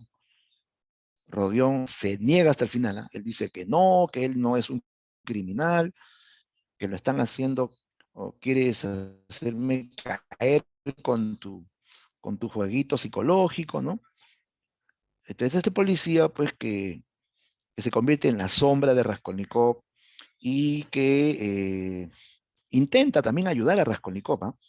Lo insta a que se entregue para que él lo pueda ayudar.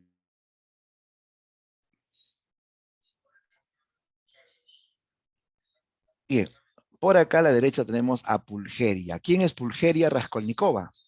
Pulgeria Raskolnikova es la mamá de Rodión, es la madre sacrificada de Rodión. Es una mujer ya avanzada en edad, ¿no?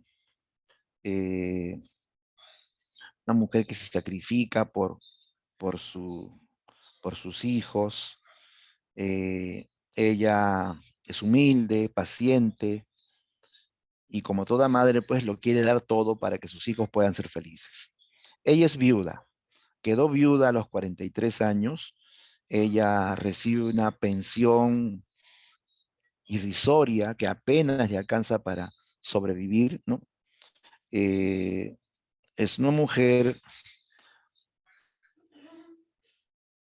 en esta obra va a visitar a Rodión, ella viaja, ¿no? Porque ella vive en el interior con Dunia, viajan a San Pedro para ver a su hijo, ¿no? ¿No? Ella está muy preocupada por su hijo, ¿no? En esta historia, Pulgeria va a morir en la obra. Al final de la obra se dice que ella muere. Cuando Rodión está preso, le llega la noticia que su madre ha muerto, que Dunia se ha casado con su mejor amigo, con Razumihin, que es amigo de Rodión, ¿no? ¿Ya? A ver, otros personajes, personajes incidentales. Ahí tenemos a Marfa Petrova, ella es la antigua patrona de Dunia, esposa de Arcadio Svidrigailov, de quien fue víctima por envenenamiento. O sea, él mata a su mujer, ¿no? Mata a Marfa Petrova. Marfa Petrova despidió a Dunia, ¿no? Injustamente, y luego, posteriormente, buscó reparar el error. Ella se siente mal de haber no solamente despedido a Dunia, sino haberla injuriado públicamente, de haber hecho correr la voz en el pueblo de que ella pues era una cualquiera, ¿no? Que estuvo con su marido, en fin, ¿no? Tanto remordimiento sintió que ella incluso le dejó una herencia a Dunia, ¿sí? Ella le dejó una herencia a Dunia antes de morir, ¿no? Aquí algo que llama la atención es que los personajes quieren reparar lo malo haciendo algo bueno, ¿ya? Marfa quiso reparar el daño a Dunia dándole una herencia. Eh, Sonia quiere reparar su, su labor de meretriz ayudando a Rodión. Rodión quiere reparar su crimen ayudando a otros, a Dunia, a Sonia, a su familia, ¿no? ¿Ya? O sea, esto es algo que tiene que ver con una especie de religiosidad atormentada, ¿no? He hecho algo malo, ahora tengo que hacer algo bueno para limpiar mi falta, ¿no? Y así, pues, ¿no? Es algo que se repite en varios personajes, ¿no? Bien, otro personaje incidental es Lisabeta o Isabel. Lisabeta aparece al comienzo nada más, ¿sí o no? Claro, aparece y la matan, ¿sí o no? No tiene eh, mucho papel en esta historia, ¿no? Lisabeta o Isabel es la hermana de Aliona Ivanovna. Es costurera, Es hermana menor, es joven, es una muchacha noble y amable, ¿no? Incluso muy piadosa, pero que terminará siendo asesinada por Rodión Raskolnikov, ¿no? Porque aparece en la escena del crimen, ¿no? Incluso ella eh, no ofrece resistencia, ¿no? Cuando Rodión eh, la ve, ella se pone tensa, ¿no? Comienza a llorar y él le dice que se saque las manos de la cabeza. Y ella le obedece, ¿ah? Incluso agacha su cabeza, ¿no? Como que se somete y ¡plá! Le mete el hachazo, ¿no? Ella muere por ser testigo de este crimen, ¿no? Pero ella, importante, si bien cierto aparece poco, ella juega un rol importante, ¿saben por qué? Porque ella, antes de morir, habló con Sonia, porque como vio que se prostituía, le habló a Sonia, le habló de Dios, ¿no? ¿No? Y le dio esperanzas en una nueva vida. Y a raíz de eso es que Sonia, pues, ¿no? A raíz de eso es que Sonia también va a transmitir esta esperanza, ¿no? A Rodión, ¿no? Ya, pero Elizabeth aparece poquísimo, que muy episódico, pero su presencia no es pues, digamos, inútil, tiene una función, ¿no? Otro personaje incidental es Caterina Marmeladova. Caterina o Catalina en castellano, ¿no? Catalina Mermeladova. Ella es la segunda esposa del ebrio Mermeladov, ¿ya? Ella se casó con Mermeladov, eh, ya teniendo hijos, tenía 3 hijos. Mermeladov era un funcionario del Estado, pero que por el vicio del alcohol perdió su trabajo, se la pasa bebiendo, ¿no? Siempre, la profe, ¿con qué plata bebe? Él nunca tiene dinero. Lo que pasa es que él a todos le pide que le inviten, ¿no? Le cuenta su historia triste y le pide que le inviten a beber, ¿no? Siempre se pone a llorar, ¿no? Contando su historia, ¿no? Que él es dice, yo soy un animal, una bestia, señor. No es lo mismo ser pobre que ser mísera. Cuando uno es pobre tiene sus valores todavía firmes. Cuando uno cae en miseria, no hay valor que valga, lo pierde todo, se vuelve una bestia, un ser irracional. Yo soy eso, señor, un ser irracional, le dice, ¿no? Porque hasta le he robado a mi esposa, ella lava ropa para alimentar a los niños y yo me robo la plata, le dice, para beber, ¿no? Me he robado la plata que gana mi hija es prostituta, se pone a llorar, ¿no? Es un tipo que vive atormentado, es un tipo que no puede con el vicio, ¿ya? Siempre está ebrio o dormido porque ha bebido mucho, ¿no? Eh, Catalina sufre al lado de su esposo el ebrio, ¿ya? O sea, él no ayuda en nada en la casa, ¿no? Hay que atenderlo, darle de comer, ¿no? Catalina está tuberculosa en esta historia, ¿no? Ella aparece, sobre todo con la función de conmover a Sonia para que los ayude.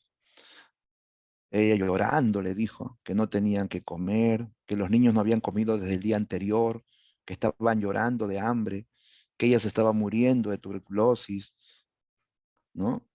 Ayúdanos, sálvanos. Al final le pidió pues que, literalmente ya le pidió que se prostituya, pues, ¿no? Para ayudarlos. Sonia al principio se horroriza, se molesta, pero se da cuenta que la miseria le empuja a esto, ¿no? Finalmente Sonia se prostituye para ayudar a su familia, ¿no? Pero todo esto es a raíz pues, de que Catalina le rogó llorando que los ayude, ¿no? Bien, también es un personaje incidental. Entonces tenemos a Marfa Petrova, Elisabetta, Caterina o Catalina, son personajes incidentales. Bien, ahora, en cuanto a la complejidad, eh, la mayoría de personajes aquí son complejos, debido a que esta novela es psicológica, pues, ¿no? ¿No? Pero también hay personajes simples. Recuerda que el personaje es simple cuando revela solo una faceta de su existencia, de su personalidad, ¿ya? Y el complejo es el que presenta varias facetas, diferentes rasgos de su carácter, de su personalidad, incluso rasgos contradictorios, ¿no? ¿ya? Esto es más real, pues, ¿no? En la vida real el hombre es un ser complejo, ¿no? A veces hace lo bueno, a veces hace lo malo, tiene una idea, después cambia de idea, ¿no es cierto? Los personajes simples no son tan reales, pero en la literatura eh, se crean personajes simples, ¿no? Por ejemplo, Alión Ivanovna. Si bien es cierto, es un personaje relevante en la obra, Alión es un personaje simple. ¿Por qué? Porque siempre se le presenta pues como la usurera mala, la usurera desalmada, ¿no? No hay otra faceta. Es la única faceta. No nos hablan de que es mamá, no nos hablan de que es de repente una vecina solidaria, no, para nada. Solamente es la usurera desalmada, ¿no? Igualmente, otro personaje simple es Lisabeta. Lisabeta, la hermana de Aliona, es la muchacha buena, la muchacha piadosa, la que muere, ¿no? Así de manera, pues, circunstancial, ¿no? Pero no hay más facetas de ella, ¿no? Es la única faceta que nos muestran de ella. Petrovich siempre es ese policía, ¿no? Brillante, ese policía observador, ¿no? Acucioso, ¿no? Solamente nos muestran esa faceta de policía. No nos dicen si tiene familia, si es papá, o otra faceta, solamente la faceta de policía, ¿no? Así muy analítico, ¿no? Dunia, la hermana de Rodión, también nos muestran esta faceta de mujer sacrificada, que quiere ayudar a su hermano, ayudar a su familia, ¿no? O sea, en cuanto a la complejidad, es un personaje simple, ¿no? Ahora, personajes complejos, los que tienen más de una faceta o más de un rasgo de su personalidad, ¿no? Rodión, de hecho, pues Rodión es un personaje complejo. Rodión, bueno, tú lo puedes ver como un psicópata de repente, ¿no? Un criminal, pero al mismo tiempo Rodión es un hombre que le gusta ayudar, es un hombre generoso, ¿ya? O sea, esencialmente se podría decir que era bueno, ¿ah? Pero al mismo tiempo es un asesino. En varias escenas, hay una escena en que él ayuda, rescata a un niño de un incendio, fíjate, así nomás cualquiera no arriesga la vida, se mete a un incendio a sacar un niño, él lo hace. Él ayuda a Sonia sin compromiso, deja dinero, lo poco que le manda a su mamá, se lo da a la familia de Sonia para que alimenten a los niños, ¿sí? Rodión incluso, el hecho de matar a la usurera, lo hace con el fin de librar a los pobres de una persona pues que los oprime y los humilla, ¿no es cierto? Claro que viene la otra faceta del asesino, del sujeto que tiene aires de superioridad, ¿no? Después la faceta del hombre que se enamora, ¿no? Se enamora de Sonia, ¿no? Al final cambia, al final sí llega a cambiar, ¿no? Al final desecha, pues, ¿no? Esas ideas iniciales y empieza una nueva vida, ¿no? Lo mismo Sonia. Sonia también es un personaje complejo en esta historia. Sonia, vemos la faceta de hija que sufre al lado de un padre alcohólico, vemos la faceta de mujer que se prostituye, ¿no? Para ayudar a su familia, la faceta de mujer que se enamora, que quiere ayudar a Raskolnikov, ¿no? ¿Sí? Una mujer que se refugia en Dios también, ¿no? Que se llena de esperanzas y le transmite su fe a Rodión, ¿no? Pero tiene varias facetas, ¿te das cuenta? Entonces ella también es un personaje complejo. Es una chica que vive atormentada, vive igual que Rodión, pero tiene un cargo de conciencia porque, porque se dedica a la prostitución y esa lo llena, digamos, la llena de culpa, la llena de mucha culpa. Y ella quiere hacer algo bueno para limpiar esa falta, ¿no? Y en cierto modo su penitencia es ayudar a Raskolnikov, ¿no? Otro personaje complejo es Isvidrigailov. A pesar que este es un personaje incidental, ¿no? Eh, o muy secundario, muy complementario, él es un personaje complejo. Por un lado, encarna la maldad, la corrupción, pero tiene momentos muy humanos, donde él sufre por Dunia, donde él llora por Dunia, donde él está pues enamorado de Dunia, ¿no? Pero es rechazado, ¿no? Es rechazado por malo, por ambicioso y todo, ¿no? Y al final, el hecho de meterse un balazo también, ¿no? ¿No? Indica pues que es un personaje muy complejo, ¿no? Muy complejo, ¿no? Tiene eh, conductas contradictorias, ¿te das cuenta? Tiene comportamientos contradictorios, ¿no? Igual Mermeladov, el alcohólico. Claro, es un borrachín, ¿no? Eh, al cual pues todo el mundo critica, censura, porque es bebedor, porque es alcohólico. Pero este Mermeladov quiere cambiar, ¿ah? Quiere, pero no puede. No puede vencer al alcohol. El alcohol lo derrota a él, ¿sí? Mermeladov llora, él sufre por su vicio, ¿ah? Él llora, incluso mismo se insulta. Cuando viene borracho a su casa, él deja que su mujer le pegue. O sea, sí, pégame, dame más duro, pégame nomás, lo merezco, dice, ¿no? Me agarré tu plata, me lo gasté todo, le dice, ¿no? ¿No? O sea, él hace sus tonterías y luego viene arrepentido, ¿no? Siente un cargo de conciencia terrible, ¿no? Y quiere que le peguen incluso, ¿no? En la parte final, cuando él está agonizando, él le pide perdón a Sonia por toda la miseria que le hizo vivir a ella y a su familia. Él le pide perdón, ¿no? Cosa que nunca antes lo hizo, ¿no? Se arrepiente de todo lo que ha hecho, ¿no? Es un personaje que también tiene así la complejidad en su personalidad, pues, ¿no? O sea, tiene de bueno, tiene de malo, ¿no? Como sucede pues en la vida real, ¿no? Es un borrachín que da pena, ¿no?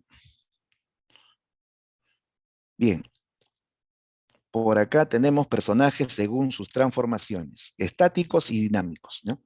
Los estáticos son los que mantienen la misma conducta a lo largo de toda la historia, de toda la obra, ¿no? Los dinámicos son los que modifican sus conductas en el transcurso de la historia, del argumento, ¿no? De la trama de la obra, ¿sí? Los personajes estáticos son Aliona. Aliona siempre es la mala, ¿no? De principio a fin, desde que aparece hasta que muere, asesinada, tiene la misma conducta, ¿no? La desalmada, ¿no?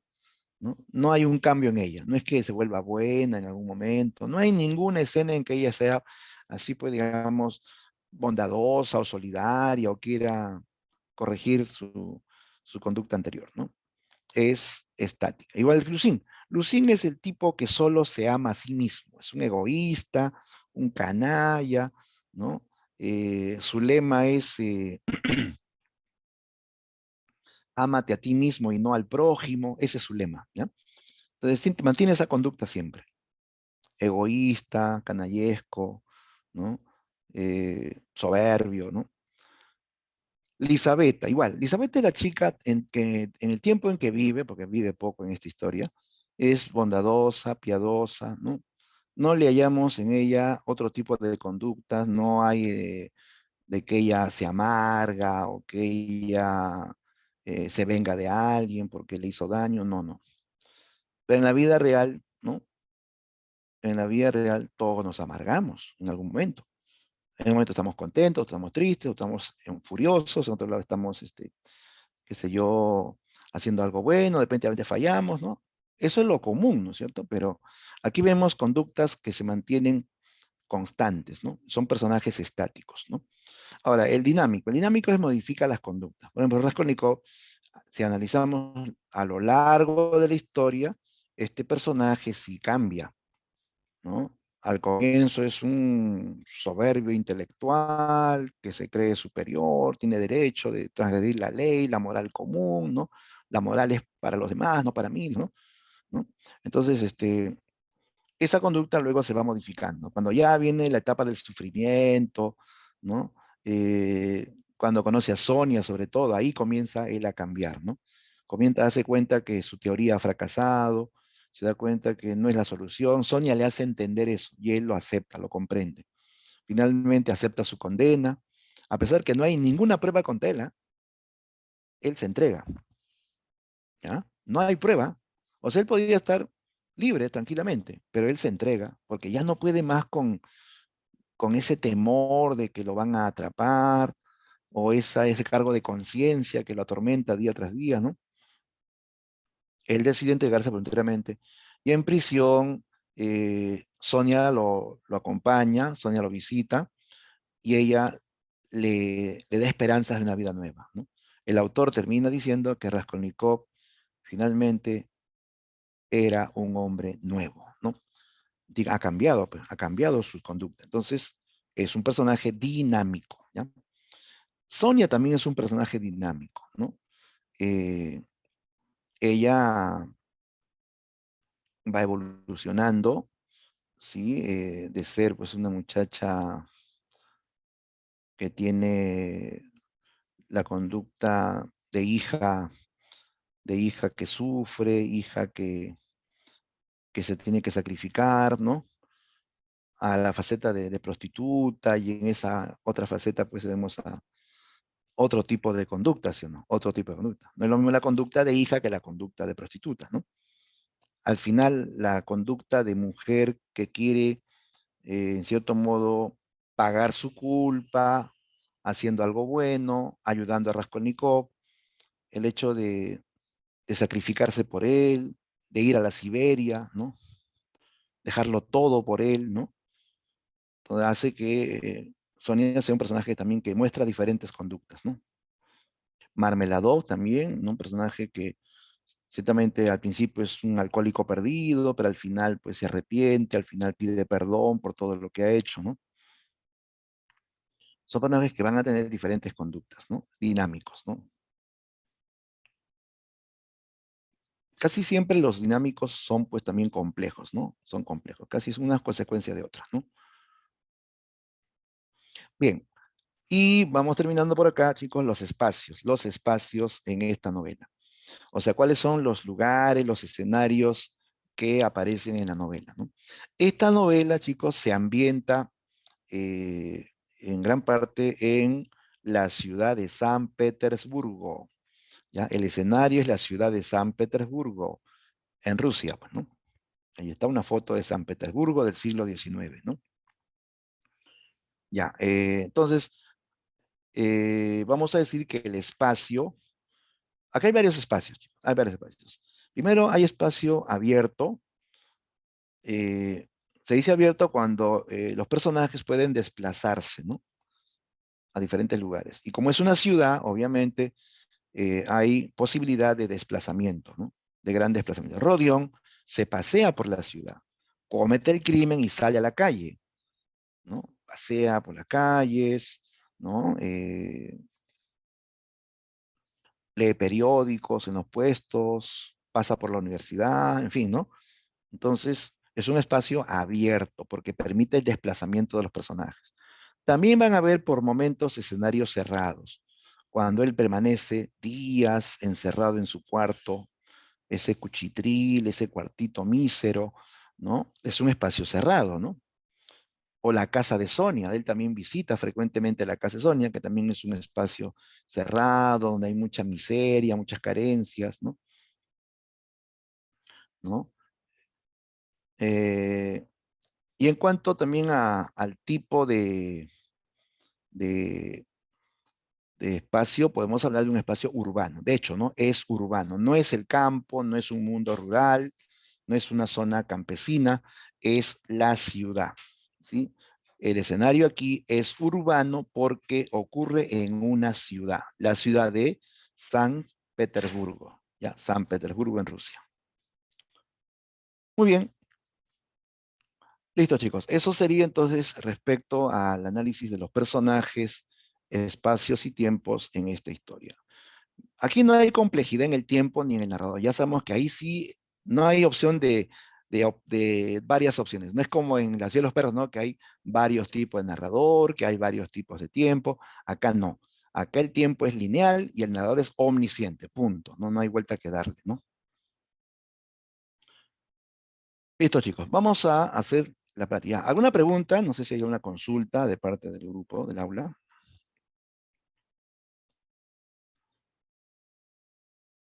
¿Ya? Cualquier duda, hagan sus consultas, chicos, para aclarar, ¿no? ¿Todo claro? Sí. Ya, muy bien, si hubiese alguna en el camino, no reparen en hacer la pregunta. ¿Ya? Ya, vamos a darle solución, chicos, a la práctica. A ver, todos descarguen su material, ¿no? Y vamos a resolver eh, la práctica número 9.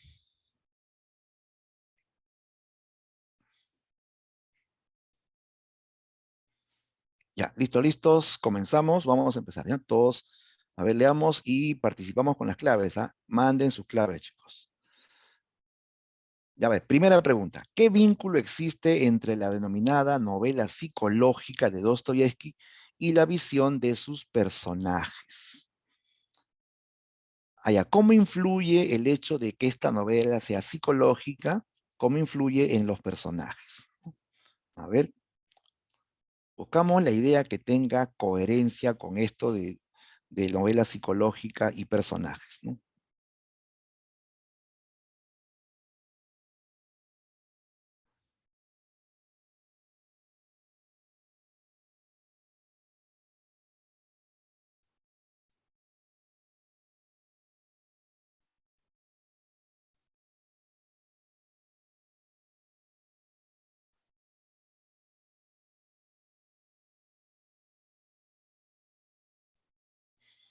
Ya, a ver qué dicen, chicos. ¿Qué marcarían en la uno?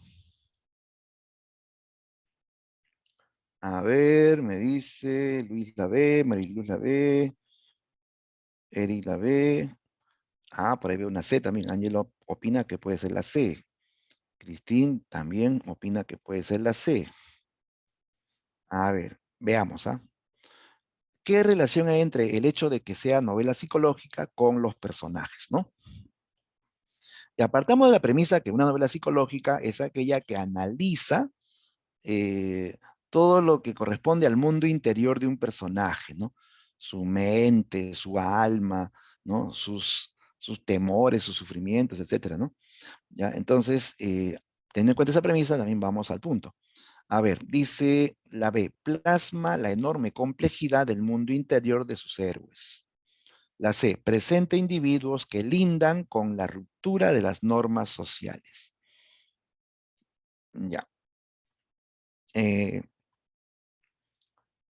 Podríamos decir que ambas parecen ser la respuesta, ¿no? Ya, pero si observamos bien, eh, la que se vincula de manera más pues, estrecha es la B. La novela psicológica permite de que podamos conocer la complejidad de los personajes. Cuando dice héroes, pues héroes significa personajes principales, ¿no? Héroes, en literatura se dice a personajes principales, no son héroes guerreros, no son que batallas, ¿no? Es un término connotativo, ¿no? O sea que hay polisemia, la polisemia hace que las palabras tengan varios significados, ¿no? Héroe se refiere a los personajes principales, ¿no? Y es cierto, en esta novela nos muestran la complejidad del mundo interior de sus personajes, ¿no? Donde hay sentimientos incluso contradictorios, ¿no? Ahora, ¿por qué no puede ser la C? Aquí habla de individuos, dice que rompen normas sociales. Ya, aquí chicos, más tiene que ver con normas morales, ¿sí? Por ejemplo, el hecho de que Sonia se prostituye, ¿no? Choca con la moral, ¿no? O de que Rodión mate, choca con la moral, ¿no? Porque la moral, ¿no? Oficial de inspiración cristiana dice no matar, ¿no? Entonces, estos personajes lo que hacen es derribar normas morales, ¿no? Decir, yo estoy por encima de la moral común, estoy por encima del bien y del mal, ¿no? Eso es lo que plantea, en este caso, Raskolnikov, ¿no? ¿No? Y aquí está hablando en forma general, está hablando en varios, ¿no? ¿Ya? Entonces, la idea de psicologismo tiene mucho que ver con la complejidad del mundo interior de sus personajes, ¿ya? Esta es la idea, digamos, más directa, ¿no? Ya, entonces aquí la clave era la B, 1B. Vamos a la pregunta 2. Dos, en la novela Crimen y Castigo, Raskolnikov muestra una clara identificación con Sonia, pues reconoce en ella Este hecho evidencia un rasgo de los personajes de Dostoyevsky.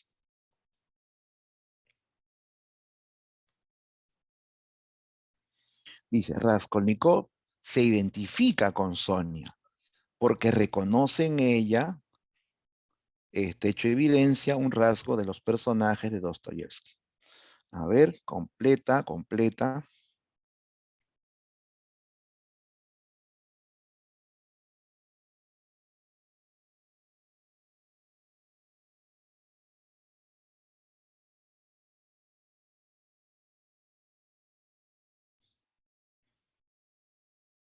Y a ver, ten en cuenta el problema de cada uno, ¿ah? ¿Qué es lo que atormenta a Raskolnikov? ¿Qué es lo que atormenta a Sonia?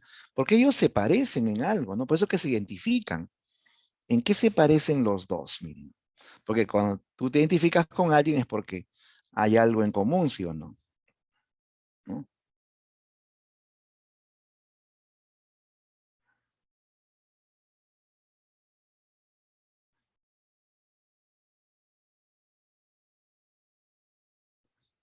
Pareciera que hay dos claves, ¿no?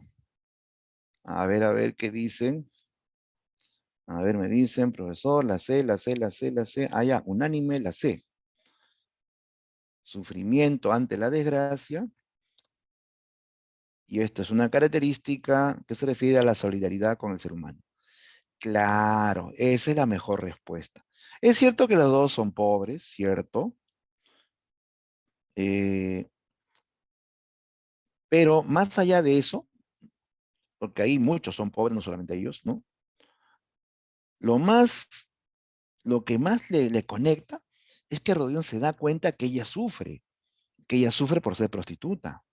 Ella llora y llora, ella le cuenta todo eso, que ella llora, ¿no? Que ella sufre, que se siente sucia, se siente indigna porque se prostituye y no tiene salida, pues, porque si no su familia se muere de hambre, ¿no?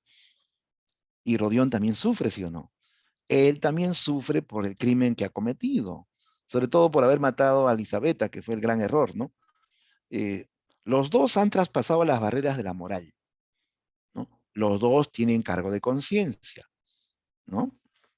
Por eso que Rodión quiere ayudar a Sonia y Sonia va a ayudar a Rodión. O sea, hay esto de la solidaridad, ¿no? Solidaridad con el ser humano, ¿no? Y eso es una característica. Si tú recuerdas la lista de características, Dostoyevsky es psicológico, Dostoyevsky eh, tiene preocupaciones morales, Dostoyevsky muestra solidaridad, ¿no? Con el sufrimiento humano, ¿no? Dostoyevsky usa tendencia dramática, ¿no es cierto? Ahí aparece en la lista esta característica de la solidaridad con el ser humano, sobre todo con el sufrimiento del ser humano, ¿no? ¿Ya? Esta entonces es la respuesta. Clave C de cerebro. Ambos sufren, ambos tienen cargo de conciencia, ambos buscarán ayudarse, ¿no? Tres, Raskolnikov, este es un fragmento, ¿no? Dice, Raskolnikov dejó el hacha en el suelo junto al cadáver y empezó a registrar, procurando no mancharse de sangre, el bolsillo derecho, aquel bolsillo de donde él había visto en una última visita que la vieja sacaba las llaves. Conservaba plenamente la lucidez. No estaba aturdido, no sentía vértigos. Más adelante recordó que en aquellos momentos había procedido con gran atención y prudencia, que incluso había sido capaz de poner sus cinco sentidos en evitar mancharse de sangre. Pronto encontró las llaves agrupadas en aquel llave de acero que él ya había visto. Según el fragmento anterior de Crimen y Castigo, se verifica que el narrador, ¿cómo es el narrador? No te dice qué tipo, sino que lo asocias pues con el tipo de narrador, ¿no? Tú ya sabes por teoría que en esta novela el narrador es omnisciente. Lo verificas en este texto. El narrador sabe lo que hace, sabe cómo se siente, dice que el personaje no está aturdido, que no siente vértigo, ¿no? ¿No? Pero que está un poco tenso porque no encuentra las llaves, quiere evitar mancharse con sangre, ¿no? Sabe todo, pues, ¿no? Ya, ya pues incluso sin el texto, hasta por teoría podríamos responder, ¿no? Clave, clave, claro, exacto. La clave es la de conoce más allá de lo que hace el protagonista. O sea, sabe más, o sea, no solamente sabe lo que hace, sabe lo que piensa, sabe lo que siente, cómo se siente, ¿de acuerdo? ¿Por qué? Porque es omnisciente. El omnisciente sabe más allá de lo que hacen los personajes, ¿correcto? Muy bien, excelente. Clave D. Profe, ¿no puede ser la C libre fluir de la conciencia del héroe? Chicos, no confundan esto de el omnisciente con esto del monólogo interior, ¿ah? El monólogo interior es distinto, se parece un poco, ¿no? El monólogo interior es el fluir de la conciencia, pero sin que lo controle el narrador, ¿ya? Sin que lo controle el narrador, ¿de acuerdo? O sea, estás leyendo la narración y ¡pum! Aparece el monólogo que es eh, lo que está pensando el personaje, ¿no? Pero está en su mente. No habla en voz alta, no habla con nadie, solamente piensa, ¿no? En cambio aquí el narrador lo está controlando todo. El narrador narra lo que hace, lo que piensan, es distinto, ¿no? El monólogo no tiene control del narrador, ¿ya? Bien, 4. Raskolnikov en Crimen y Castigo es condenado a 8 años de trabajo forzados en Siberia. En la cárcel aún mantiene pensamientos negativos y siente repugnancia por los demás presos.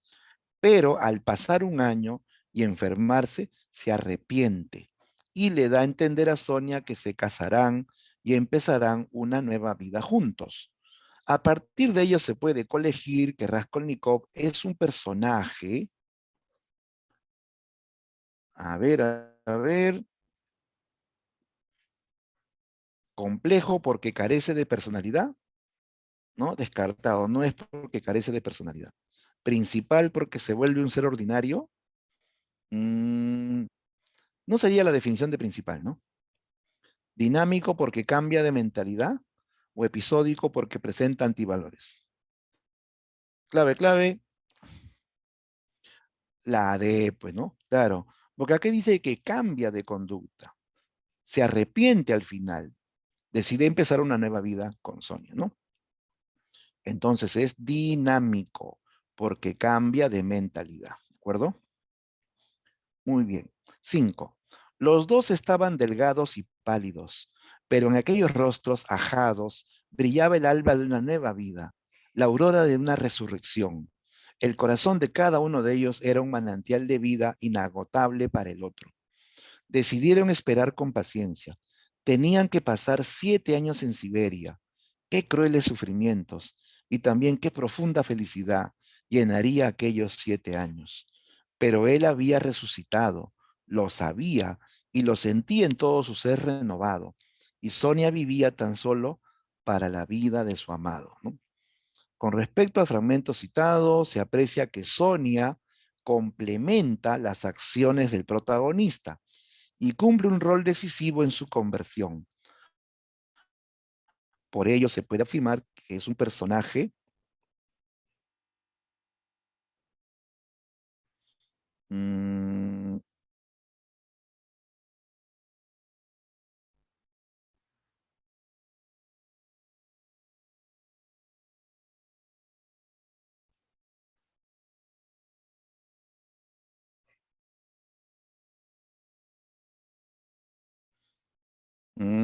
a ver aquí.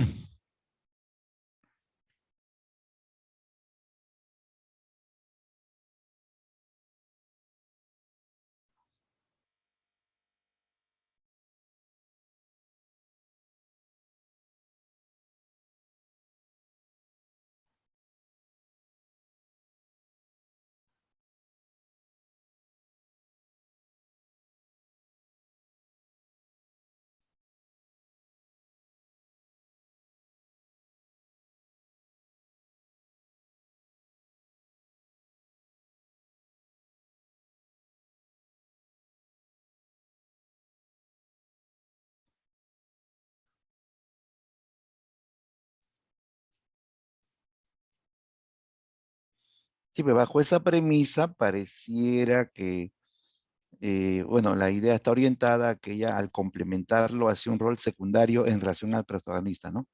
O sea, dentro de la novela ella tiene un papel preponderante, pero bajo la premisa de que ella complementa las acciones del protagonista y cumple un rol decisivo en su cambio, en su conversión, ¿no? Bajo esa mirada, pues asume un rol secundario en relación a Raskolnikov, ¿no? O sea, en relación a él sería un personaje secundario, ¿no? Ajá, muy bien. 6. Marque la alternativa que completa correctamente el siguiente enunciado. Un personaje principal posee en el tema central del relato. En la novela Crimen y Castigo, un ejemplo de este tipo de personaje, además de Rodion Raskolnikov, es, ya, pues principal se dice aquel que tiene un rol importante, relevante, fundamental, ¿no? Ahora, un ejemplo, dice, ¿no? Que tiene que ver con el tema, ¿no? En función al tema, en función al tema de la obra, tema central, aparte de Raskolnikov, otro personaje relevante en función al tema va a ser Sonia. Claro, ¿por qué? Porque Rodión comete el crimen, ¿no? Se sitúa encima de la moral, pero Sonia es la que le hace entender su error. Sonia es la que lo hace recapacitar. Sonia es la que influye mucho en su confesión y también en su conversión, ¿no? ¿Ya? Entonces, rol fundamental y Sonia, ¿sí? Un momentito. Ah, sería la B, ¿no?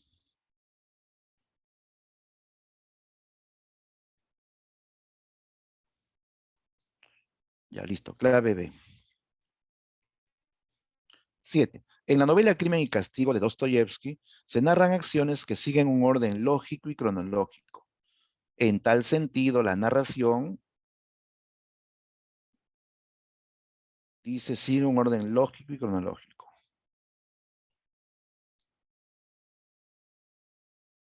Ya, pues si tiene un orden lógico y cronológico, entonces sigue una secuencia natural o lineal, ¿sí? La clave sería la B. Secuencia natural o lineal. 8. Complete el espacio correctamente. En la novela Crimen y Castigo, el protagonista se desplaza por diversos lugares de la ciudad de San Petersburgo. Por ello, se puede afirmar que el espacio de la historia es... Ya, pero no da la definición, ¿ah? Se puede desplazar por diversos lugares. Entre la A y la C, al decir que se puede desplazar, eso tiene que ver con espacio abierto cerrado, ¿no? Ahora, si dice que es un lugar donde hay edificios, donde hay calles, ¿no? Si detalla eso es porque ya más pensamos en urbano, ¿no? Pero al decir que se puede desplazar por diversos lugares de una ciudad, es abierto, ¿ya? Espacio abierto. 9. En Crimen y Castigo la historia se desarrolla en un periodo de tiempo de 9 meses, desde un inicio en que Raskolnikov planea y comete el crimen de matar a la vieja usurera y a su hermana, hasta un desenlace en que confiesa su crimen y lo envían a prisión en Siberia.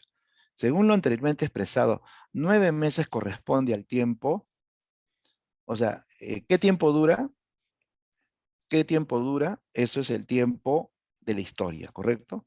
Ahora, ¿cómo lo cuenta? ¿En qué orden lo cuenta? Eso es el tiempo del relato, ¿sí? Y ese tiempo en este caso es lineal, porque va en orden lógico, ¿no? Entonces, los 9 meses corresponden al tiempo de la historia y el orden en que narra, como es lógico, es lineal, pues, ¿no? ¿Sí? Clave B de beso. ¿Listo? 9 la B. A ver, la última. A ver, ¿qué nos piden? Más allá de esta secuencia, las acciones de Elisabetta no muestran mayor participación ni mayores rasgos del personaje. Por lo tanto, es posible afirmar, según el nivel de relevancia y complejidad, que Elisabetta es un personaje. Ya, dice que Elisabetta no participa mucho, no se muestran muchos rasgos de su personalidad. Ya, entonces, según su relevancia, sería un personaje. A ver qué dicen, chicos, para terminar. Clave en la 10. Dedo, muy bien, excelente. Es incidental y simple. Incidental y simple. ¿Listo? Muy bien, chicos, ya nos hemos pasado unos minutos, pero bueno, ya terminamos. Listo. Mis jóvenes, ya nos reencontramos la próxima semana. Buen fin de semana para todos.